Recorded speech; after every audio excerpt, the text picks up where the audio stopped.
They said the sword was French, as if that made the death more elegant, as if a sharper blade could absolve the sin of wanting to live. But nothing could soften the silence that fell when her breath was taken. Nothing could cleanse the scent of iron from the air. She stood where no woman should have stood. Not beside the king, not before the altar, not at the edge of the scaffold with her eyes open and her hands steady. Anne Boleyn was not burned as a heretic, nor buried in velvet as a queen. She was erased like a mistake made by a trembling hand. Her story does not begin with love, nor end with justice. It begins with a gaze too direct for the court's liking, and it ends with her neck stretched forward like a question never answered. They whispered she bewitched the king. They accused her of laughing too loudly, of thinking too sharply, of bearing sons only in his nightmares. But before the charges were forged, her blood had already been summoned. What kind of woman survives the heat of royal desire only to be frozen by its shadow? The court around her had grown quiet long before the executioner arrived. The walls of Whitehall watched. The tapestries absorbed her footsteps. Servants blinked too slowly, and the queen's smile, that brief, unholy curve, lingered like smoke after a fire. She was not what they wanted. She was what they feared, a mind that moved beneath a jeweled coif, lips that remembered how to pray in private, eyes that did not lower when the world demanded she bow. And so the sword was called from across the sea. It gleamed like winter sun cruel, clean, final, no scream, no plea, just the soft sound of history closing its mouth around her name. She was not born beneath banners. She came into the world like a shadow slipping through a door left ajar. No trumpets, no prophecies, no stars aligned. But the court would one day say they saw it in her eyes, that fatal shine.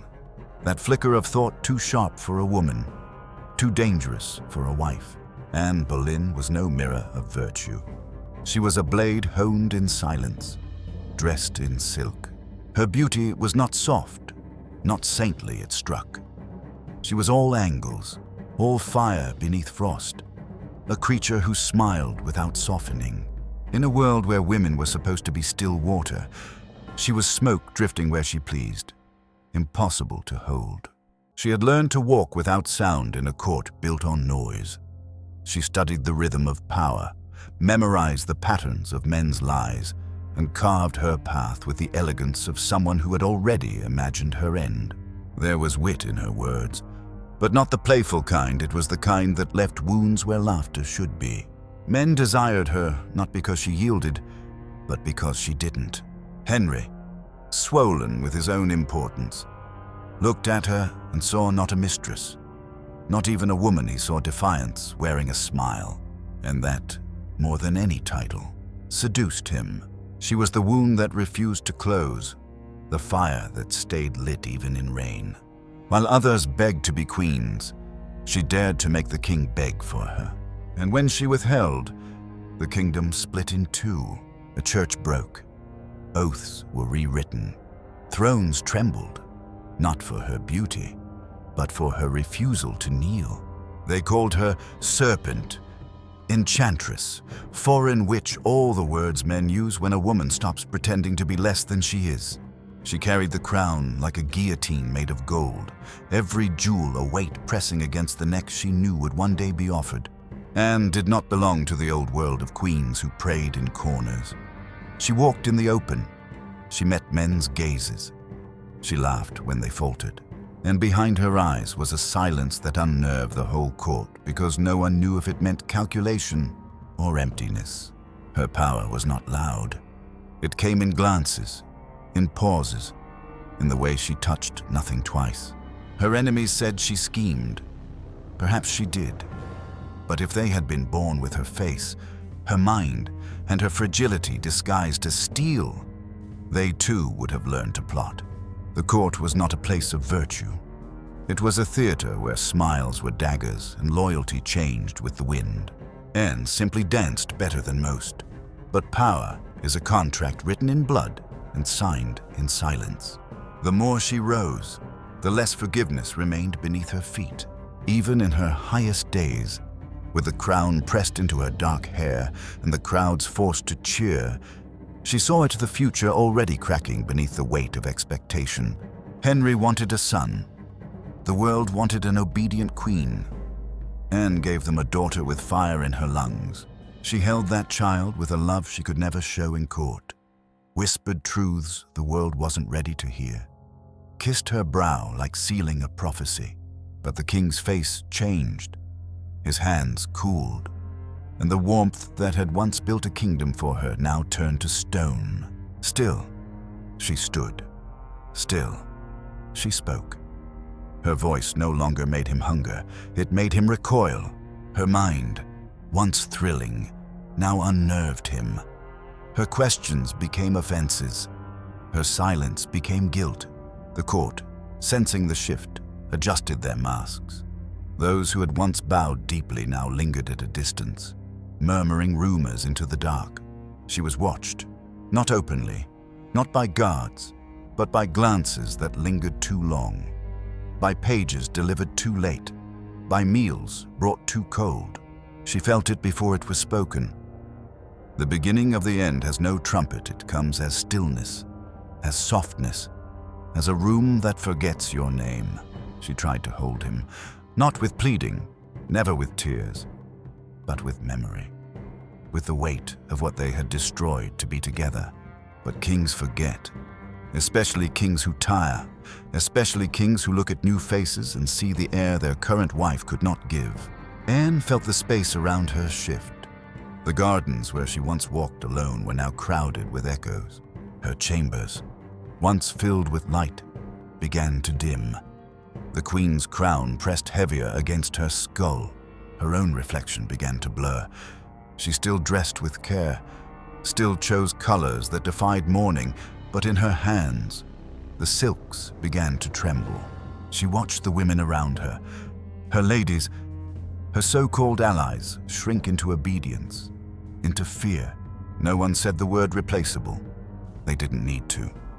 It was in the air, thick and metallic.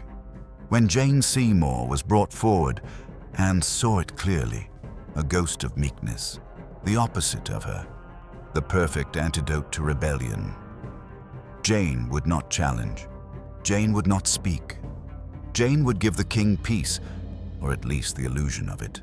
Anne saw the future in that pale face and knew it would not contain her. Still, she smiled. Still, she dined. Still, she played the role because a queen, even when discarded, must bleed with grace. The court admired her composure. Not understanding it came from knowing the fire was already lit. She prayed, yes, but not for mercy. She prayed for remembrance, for a daughter who would outlive the lies, for a silence that would one day be broken by justice. But God does not answer queens condemned by men. He watches or turns away.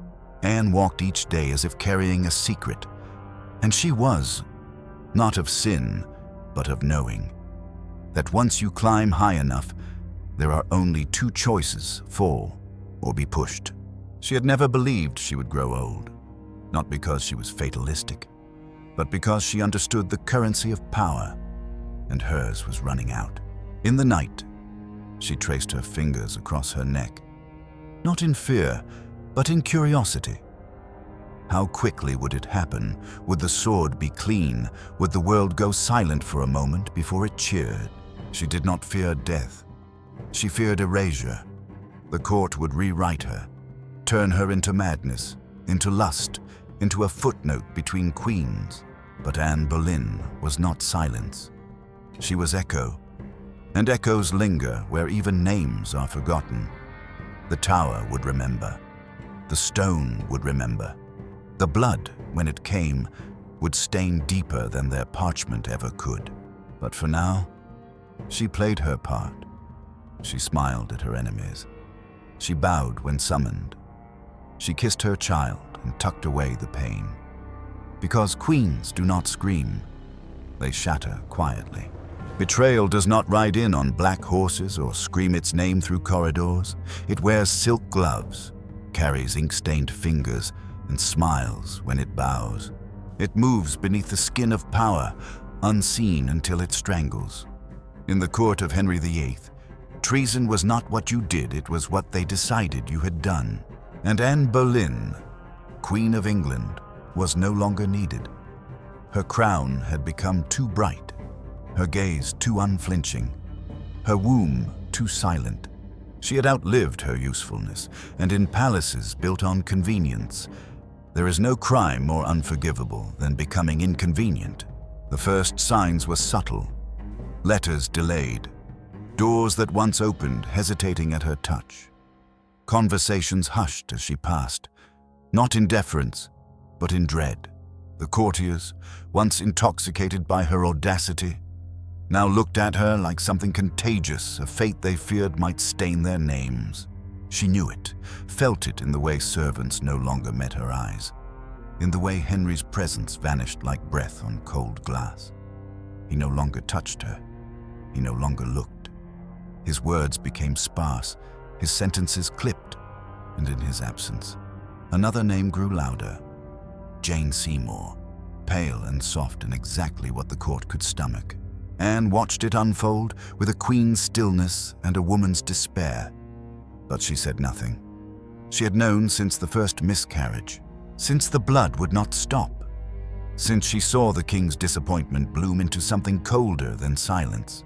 A king may forgive treason, but never a barren bed. Yet Anne did not beg. She straightened her crown.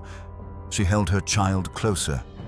She dined where she must, smiled when expected, and in the dark, she listened. That is how betrayal begins, with listening. And what she heard was the slow tightening of a rope that bore no name. The architect of her ruin was a man she had once trusted, Thomas Cromwell, the king's instrument. He had built her rise brick by brick, and now he laid the stones of her fall with the same hands. Because she had spoken against him, because she had dared to question. Because power, once tasted, becomes a disease men seek to contain. Cromwell began with silence. Then came whispers. Then came the forging of fictions. Anne was too intelligent to be caught by truth. So lies were sharpened. Not sharp as swords, sharp as smiles. They said she seduced her own brother. They said she danced too freely. They said her eyes lingered where they should not. That she laughed too loudly, prayed too little. They said she held court in her bedchamber, and that every man who entered was claimed. The charges were grotesque, impossible, but in a kingdom led by a man who wished to forget her, impossibility was no defense. Cromwell chose his victims carefully. Mark Smeaton, the musician, was the first lowborn, lonely, vulnerable. He was dragged into darkness and returned broken. His confession came not from his mouth, but from his wounds, and from that fracture, the charges spread like blood on stone. They came for Sir Henry Norris, loyal to the king, but once a companion of the Queen. They came for Weston, Brereton, and finally, for George Boleyn, a brother. Anne, when told, did not cry. She asked only for silence. In silence, she had always heard the truth more clearly. Her arrest came not with ceremony, but with stillness. They did not drag her through the halls they invited her to walk, to descend the same steps she had once ascended crowned. They let her feel each stone underfoot. The tower received her like an old friend. It remembered her from before she was queen, when she had waited here for her coronation. Now she waited again, for an end crafted in shadows. Her cell was cold, windowless, and damp. The walls had teeth. She was given a bed, a prayer book, a mirror, and time, too much time. She whispered to herself, not in madness, but in memory. Names she would not speak aloud. Places she would not see again. They interrogated her gently, as one handles a dying bird. She denied, always denied. But denial, in this world, was not for truth, it was for poetry. The trial was a spectacle wrapped in silk. The court gathered not to judge, but to watch, to feast upon the fall. The accusations were read by men who looked away from her face. They recited indecencies written by cowards. And when her brother stood beside her in the dock, there was a silence too thick to breathe. George Sharp, arrogant, devoted, had become the greatest weapon against her. They said they shared more than blood, that their bond was unholy, that the Queen had defiled not just the crown, but the family itself. It was absurd. But absurdity is the mask of tyranny. The court swallowed every word. Anne stood in white. Her eyes did not wander. Her voice did not falter. She answered each charge not with fury, but with disbelief, a disbelief so cold it froze the laughter in the gallery. But it was done. The sentences had been written before the trial had begun. The verdicts were merely theater. Guilty, all of them. Her lovers, her brother, herself, condemned by ink and fear. The court moved on swiftly. Her execution was scheduled. A French swordsman was summoned, a token of mercy. They claimed a clean blade, no axe, no hacking. As if a precise death could cleanse a fabricated sin, she was given a few more days, not to defend herself, but to prepare. The tower no longer whispered. It screamed in silence. She watched the sky shift from the slit in her wall. She counted birds. She wrote letters. She prayed, not for rescue, but for peace. She asked for her daughter's safety, for her innocence to be protected, not her legacy, for she knew there would be none. They would burn her name before they buried her. Her meals were untouched. Her body grew lighter, her breath shallower. Each sound became sharper, more final. Footsteps in the corridor became thunder. The clink of keys, an omen. Outside, the king hunted. He wore green. He smiled. The woman who would replace Anne was already dressing for the throne. Anne knew, and yet she did not scream. She sang low hymns in the night, fragments of childhood, pieces of scripture. Her voice, though soft, turned the stone into memory. Her ladies wept. She did not. She comforted them. She laughed once, and it broke something in the air. When they told her the date, she nodded. When they asked if she feared, she said only, "I am ready. Ready not to die, but to end, to leave this cruel stage before they rewrote her into a monster." She would not give them a final gasp, a broken sob, a crawling plea. She would give them silence. She would give them stillness. That was her last rebellion. On the eve of her execution, she wrote no curse. She sharpened no words. She simply sat. The tower held her breath. The court, outside its walls, exhaled.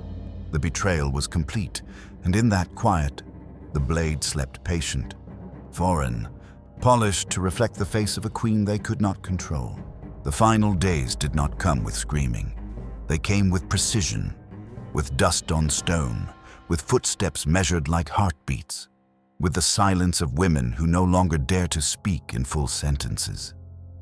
Anne Boleyn woke each morning not expecting mercy, but wondering whether this breath, this blink, this brush of cloth against skin would be her last. She dressed as queens do deliberately, not for ceremony, but for execution. The linen was clean, the sleeves simple. Her hands folded like a final poem. She asked for no special treatment, no priest to dramatize the soul, no sycophants to soften the air, only her ladies, pale as paper, silent as the grave they feared she had already accepted. She did not look in mirrors. There was no need. The image had hardened. She knew what they would see, not the wild-eyed temptress of court gossip, nor the whore queen painted by judgmental mouths, but something quieter, sharper, more terrible, a face drained of time, lips that no longer sought forgiveness, and eyes that had already seen the blade waiting, not in anger, but in inevitability. It was not despair that colored those final hours, but clarity. She walked the cell with grace, her fingers brushing the rough walls like one memorizing a cathedral not for worship, but for burial. She slept little. The dreams were cruel, full of empty cribs and blood in the sheets. She had failed, they said, not as a wife, not as a mother, but as a symbol. Her body had not delivered a prince. Her ambition had not survived a season. And the king, that butcher in velvet, had already turned his gaze toward newer skin, softer lips, a belly unspoiled by grief. Anne was now the stain he had to remove to rewrite his future. And so the sword waited, foreign and polished, its edge promised to her like a final kiss. She asked once if it would be quick. They nodded. She did not ask again. On the night before her death, the tower trembled with a strange stillness, like breath held too long. Her ladies watched her in turns, their eyes bruised by sleeplessness. She spoke gently, not in riddles, but in elegy. She forgave Henry. She blessed her daughter. She named no traitors. Her voice was not trembling. It was tired. It had carried too much history, too many masks, and now it longed only for silence. The room was lit by one candle. The wax ran like tears. Shadows on the wall danced in executioner's rhythm. She knelt to pray. But the words felt small, not untrue, only irrelevant. What God could matter now, when the sword had already been named holy? At dawn, they came for her. No drums, no shouts, just the rattle of keys, the creak of wood, the voice of a man too practiced in this duty. She nodded once, rose slowly, straightened her back. Death demands posture.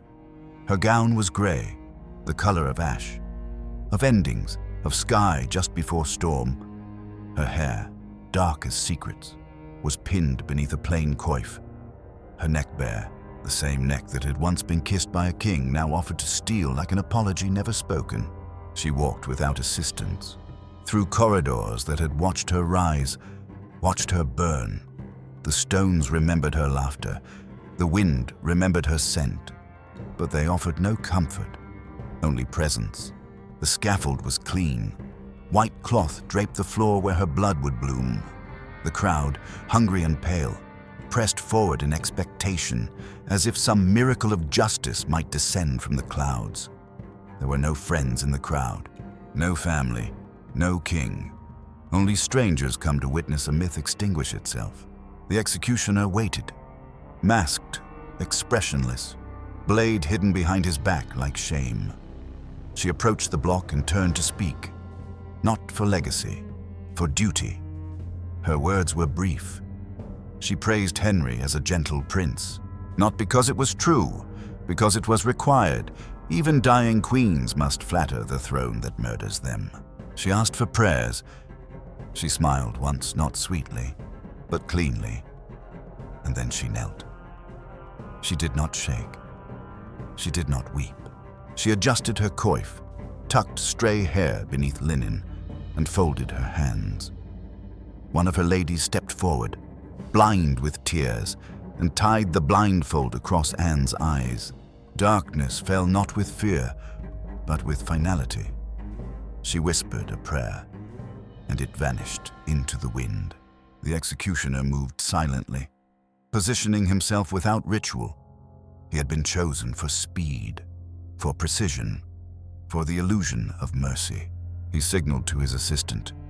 "Bring me the sword," he said loudly, a trick to distract. And as her head turned toward the sound, the blade fell.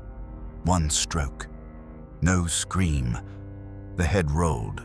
Lips parted as if whispering her child's name. Blood spread across white cloth like ink on unspoiled parchment. Her body collapsed. Not like a queen, but like a woman finally finished with holding herself together. It was done. No bells rang. No mourning was declared. Her body was bundled into a makeshift coffin, a wooden arrow chest, and buried beneath the chapel floor, unmarked, unblessed, no marble, no inscription, just dust, soil, and silence. The king wore white the next day. He married Jane Seymour 10 days later. The court resumed its dance. The courtiers returned to bowing, but something in the palace shifted, not visible, not spoken, but felt. A coldness in the corridors, a quiet in the tapestries. Anne had not been erased. She had been embedded in the stones, in the dust, in the eyes of her daughter. Elizabeth grew beneath the shadow of a mother buried without name. They called her illegitimate, cursed, the fruit of sin. But blood remembers. And when she rose not as Anne's daughter, but as Anne's vengeance. Her silence spoke. Her crown endured. And the very world that murdered her mother bowed at her feet. Still, Anne remained absent. No portraits were displayed. No prayers offered. She became a ghost with no face, a queen without a tomb. But those who walked the tower at night swore they heard her.